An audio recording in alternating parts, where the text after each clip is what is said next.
Saludos nuevamente alumnos y alumnas de octavo grado, bienvenidos al desarrollo del contenido correspondiente a la semana 9 del año escolar 2022 de la asignatura de lengua. En esta oportunidad el contenido que vamos a tratar es el acto comunicativo. Analizamos las imágenes y respondemos en el cuaderno las siguientes preguntas. ¿Qué tipo de código verbal o no verbal emplean? Utilizan el código no verbal. ¿Cuál es la intención comunicativa de cada uno? ¿Quieren demostrar un dolor de cabeza? ¿Quiere decir que es tarde? ¿Quiere decir silencio? Y quiere decir sí. ¿Dónde adquirimos el significado social de estos gestos? En el hogar, la escuela, la calle y la ciudad. La siguiente pregunta. Tanto el enunciador, es decir, el emisor, como el enunciatario, receptor, deben poseer información del significado para comunicarse con los gestos. Sí, de lo contrario no funciona la comunicación. Leamos y analizamos el fragmento de la novela Don Quijote de la Mancha, capítulo 52. Don Quijote, que vio los extraños trajes de los disciplinantes sin pasarle por la memoria las muchas veces que los había de haber visto, se imaginó que era cosa de aventura y que a él solo tocaba como a caballero andante el acometerla, y confirmóle más esta imaginación pensar que una imagen que traían cubierta de luto fuese alguna principal señora que llevaban por fuerza aquellos follones y descosmedidos malandrines, y como esto le cayó en las mientes, con gran ligereza arremetió a Rocinante, que paseando andaba, quitándole el arzón, el freno y el adarga, y en un punto le enfrenó, y pidiendo a Sancho su espada, subió sobre Rocinante y embrazó su adarga y dijo en alta voz a todos los que presentes estaban: Agora, valerosa compañía, veredes cuánto importa que haya en el mundo caballeros que profesen la orden de la andante caballería. Ahora digo que veredes en la libertad de aquella buena señora que allí va cautiva, si se han de estimar los caballeros andantes. Ustedes saben que esta novela es escrita por Miguel de Cervantes. ¿Qué conocimientos o información tenemos sobre esta novela y de los personajes? El ingenioso hidalgo Don Quijote de la Mancha narra las aventuras de Alonso Quijano, un hidalgo sobre que de tanto leer novelas de caballería acaba enloqueciéndose, haciéndose llamar Don Quijote de la Mancha. En cuanto a los personajes, ¿cuál es la intención de Don Quijote al querer comunicarse con los extraños? Don Quijote afirma que su objetivo es destruir la injusticia máxima, la esclavitud suprema es la muerte. Liberar a los cautivos es la forma pragmática que el caballero tiene de batallar contra la muerte. ¿Qué tipo de relación social tiene Don Quijote con los extraños?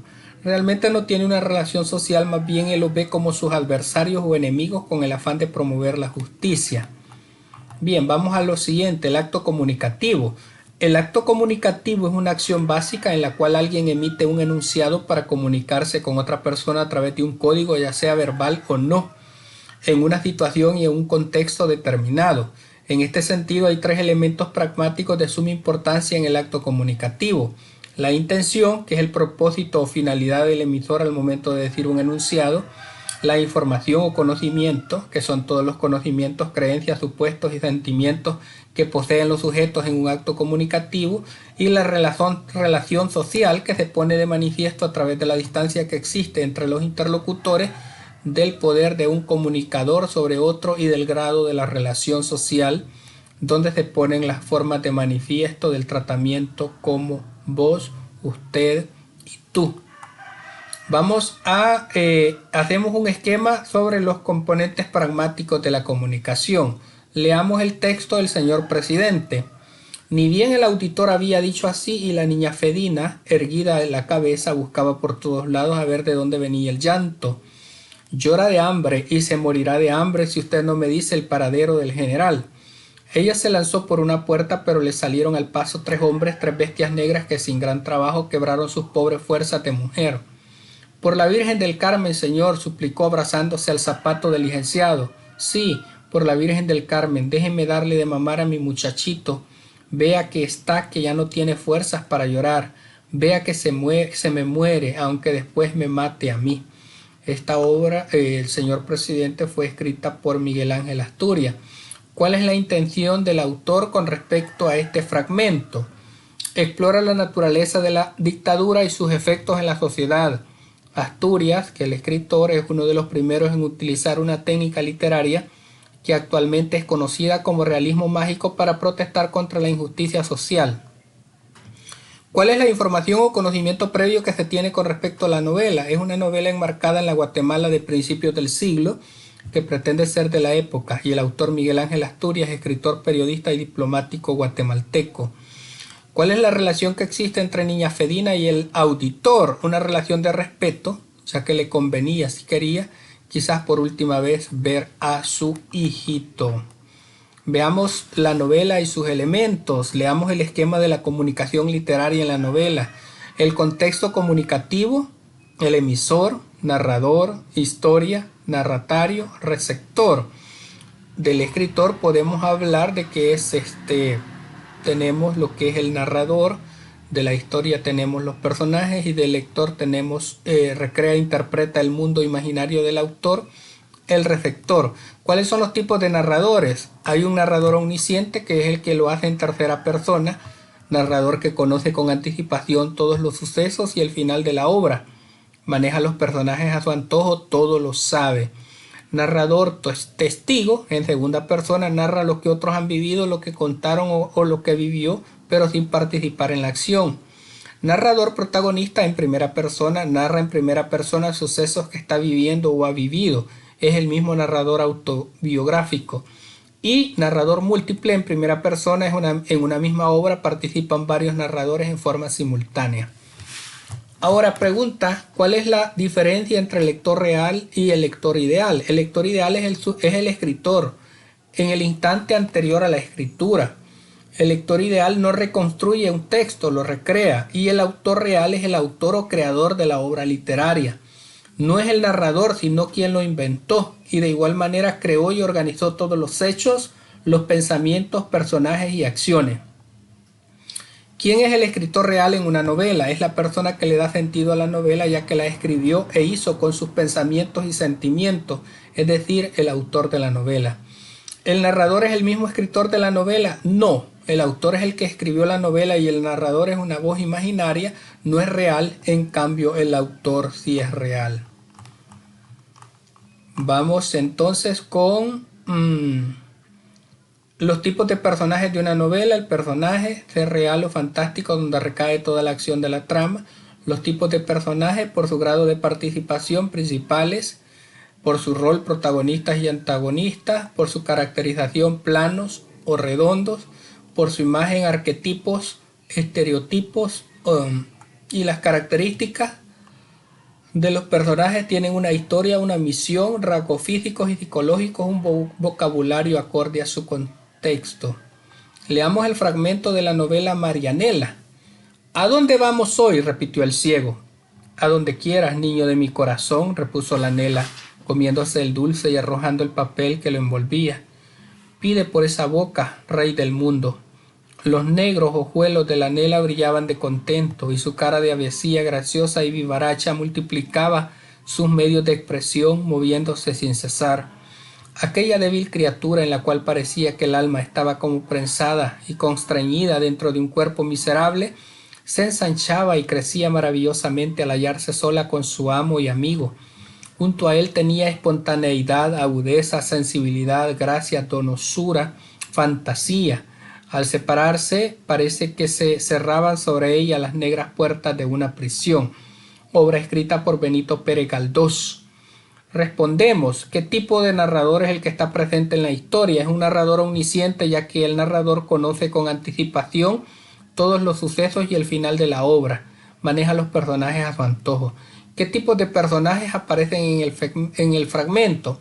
Personajes secundarios, aquellos cuya importancia es menor, aunque a veces adquieren relevancia en algún episodio, sirven para conocer mejor a los personajes principales o son importantes para que la acción avance. Y luego vamos con el organizador gráfico sobre los elementos de la novela, el tiempo y el espacio. Tenemos el espacio, que puede ser real o imaginario, físico, lugar donde se realiza la acción, social, contexto histórico, social, religioso, económico y político, psicológico, el espacio donde se manifiesta el interior de los personajes o atmósfera. Y lo que es el tiempo en la narración, el tiempo de la historia, orden en el que ocurren los hechos de manera lógica. El tiempo del relato es el modo en el que los hechos son presentados por el narrador, y el tiempo referencial histórico, la fecha o época en la que se sitúa la historia. Vamos a leer el fragmento de la narración siguiente. Pues sepa vuestra merced ante todas cosas que a mí llaman Lázaro de Tormes, hijo de Tome González y de Antonia Pérez, naturales de Tejares, aldea de Salamanca. Mi nacimiento fue dentro del río Tormes, por la cual causa tomé el sobrenombre, y fue de esta manera. Mi padre, que Dios perdone, tenía cargo de proveer una molienda de una aceña que está a ribera de aquel río, en la cual fue molinero más de 15 años. Y estando mi madre una noche en la aceña, preñada de mí, tomóle el parto y parióme allí, de manera que con verdad me puedo decir nacido en el río. Bien, ¿cuál es el tiempo referencial histórico del texto? Fue en el siglo XVII. ¿Cómo era el ambiente económico de la época? La economía en ese momento era una continua crisis económica agravada por guerra. Y tenemos otro texto de una novela que se llama La Casa de los Espíritus. ¿De acuerdo? Bien, ese fue el viaje más largo de Marcos. Regresó con un cargamento de enormes cajas que se almacenaron en el último patio entre el gallinero y la bodega de leña, hasta que terminó el invierno. Al despuntar la primavera las hizo trasladar al Parque de los Desfiles, un descampado enorme donde se juntaba el pueblo a ver marchar a los militares durante las fiestas patrias. Con el paso de ganso que habían copiado de los prusianos, al abrir las cajas se vio que contenían piezas sueltas de madera, metal y tela pintada. Marcos pasó 2 semanas armando las partes de acuerdo con las instrucciones de un manual en inglés que descifró con su invencible imaginación y un pequeño diccionario. Cuando el trabajo estuvo listo, resultó ser un pájaro de dimensiones prehistóricas con un rostro de águila furiosa pintado en su parte delantera, alas movibles y una hélice en el lomo. Causó conmoción. Las familias de la oligarquía olvidaron el organillo y Marcos se convirtió en la novedad de la temporada. Sin embargo, al poco tiempo comenzó a agotarse el interés del público. Entonces Marcos anunció que apenas se despejara el tiempo, pensaba elevarse en el pájaro y cruzar la cordillera. La noticia se regó en pocas horas y se convirtió en el acontecimiento más comentado del año. La máquina yacía con la panza asentada en tierra firme, pesada y torpe, con más aspecto de pato herido que de una de esos modernos aeroplanos que empezaban a fabricarse en Norteamérica. Nada en su apariencia permitía suponer que podría moverse y menos encumbrarse y atravesar las montañas nevadas. Los periodistas y curiosos acudieron en tropel. Marcos sonreía inmutable ante la avalancha de preguntas y posaba para los fotógrafos sin ofrecer ninguna explicación técnica o científica respecto a la forma en que pensaba realizar su empresa. Hubo gente que viajó de provincia para ver el espectáculo. Isabel Allende. Identificamos los elementos de la novela ubicándolos en el siguiente esquema. Los personajes son todos estos que observamos acá. Aquí está el listado de personajes de la obra. Elementos. El narrador. Es posible identificar 2 tipos de narradores en esta novela. El narrador testigo, que es Alba y hace el relato en tercera persona, y el otro narrador es protagonista y es Fernando Trueba. El relato es relato de una familia, el espacio social, ¿verdad? Es el relato de una familia. A través de 4 generaciones ocurre la historia en Chile con elementos referidos a esa sociedad y a los cambios que experimenta a lo largo de su vida. Y de esa manera, alumnos y alumnas de lengua, estaríamos trabajando en lo que corresponde a la semana 9 del año escolar 2022, octavo grado. Ha sido un gusto, muchas gracias, bendiciones a todos y todas.